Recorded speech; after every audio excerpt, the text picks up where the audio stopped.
Salut, c'est Cathy. Le verset, le passage coup de cœur que j'ai le goût de vous partager aujourd'hui.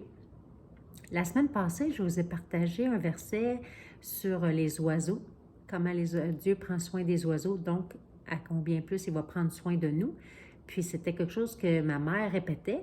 Et là, cette semaine, j'étais en réflexion, puis il m'est revenu à l'esprit quelque chose que ma grand-mère paternelle, elle disait souvent. Quand il y avait des conversations avec la famille ou des choses, puis elle disait souvent, si on parlait d'un événement à venir, elle ajoutait souvent, si Dieu le veut, on va être là. Si Dieu le veut, ça va se concrétiser, si Dieu le veut. Puis moi, je me souviens, ça m'irritait ou ça l'accrochait quand elle disait ça, parce que je croyais en Dieu, mais c'était pas, je ne voyais pas comme Dieu responsable de mes plans. Là. Non, c'est pas si Dieu le veut, c'est si moi je le veux. C'est moi qui va le faire arriver. C'est moi qui décide. Je le voyais vraiment comme ça. Puis à chaque fois qu'elle disait ça, puis elle disait ça tout bonnement, tu sais, avec une certaine quiétude, une certaine paix. Elle disait ça tout bonnement, elle ajoutait ça à nos conversations. Puis ça venait déranger quelque chose en dedans de moi. Puis bon, aujourd'hui, X années plus tard, je repensais à ça cette semaine, puis je me disais, c'est-tu un verset pour de vrai, ça, si Dieu le veut? Fait que j'ai fait une petite recherche Google d'un fois. Je retrace certains des versets que j'aime. Des fois, je me souviens de certaines paroles d'un verset, puis en faisant une recherche sur Google, je retombe tout de suite dessus. Puis je veux vous lire ceci. Alors oui, c'est bel et bien un verset biblique, si Dieu le veut. Puis c'est dans le livre de Jacques, au chapitre 4.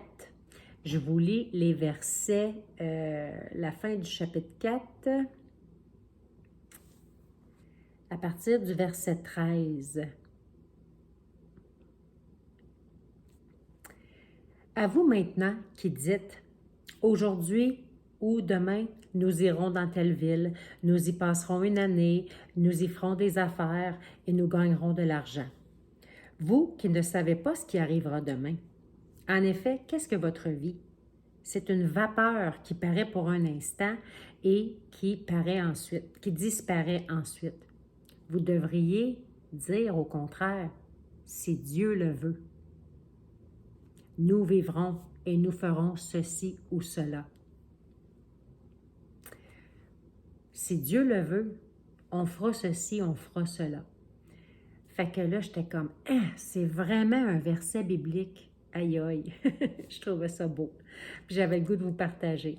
Puis en même temps, vous faire part que ma perception a tellement changé avec le temps, maintenant que Dieu est dans ma vie, que Jésus est dans ma vie, effectivement, je ne sais pas comment dire, comment est-ce qu'on vient à se rendre compte que quand on se remet on s'en remet à la volonté de Dieu, à ses plans pour notre vie, à sa volonté, on fait un échange, puis on dit, Seigneur, je te remets toute ma volonté, là, tout ce que moi je voudrais humainement, ou qu'est-ce que moi je pense qui serait le mieux pour moi.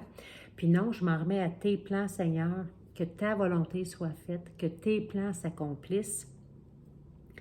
C'est incroyable comment est-ce qu'il nous réserve de bons plans. Alors, je suis maintenant une personne qui dit « si Dieu le veut ». Puis, ça me fait penser aussi, parce que là, tu vois, ça fait 2 semaines consécutives que j'ai partagé, bon, quelque chose que ma mère, elle me disait quand j'étais petite, puis ça a vraiment comme rentré à quelque part en moi, puis je l'ai retenu. Même chose pour ma grand-mère.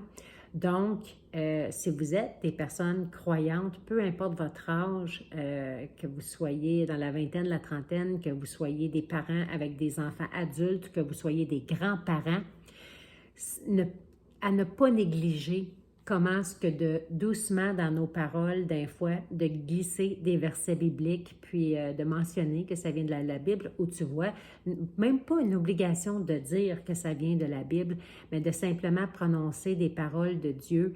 C'est incroyable le bout de chemin que ça peut faire. Puis tu vois, une personne se réveille tant d'années plus tard, qu'elle se convertit éventuellement, elle remet sa vie à Dieu, puis c'est des petits souvenirs comme ça qui me reviennent, qui sont très précieux pour moi. aujourd'hui.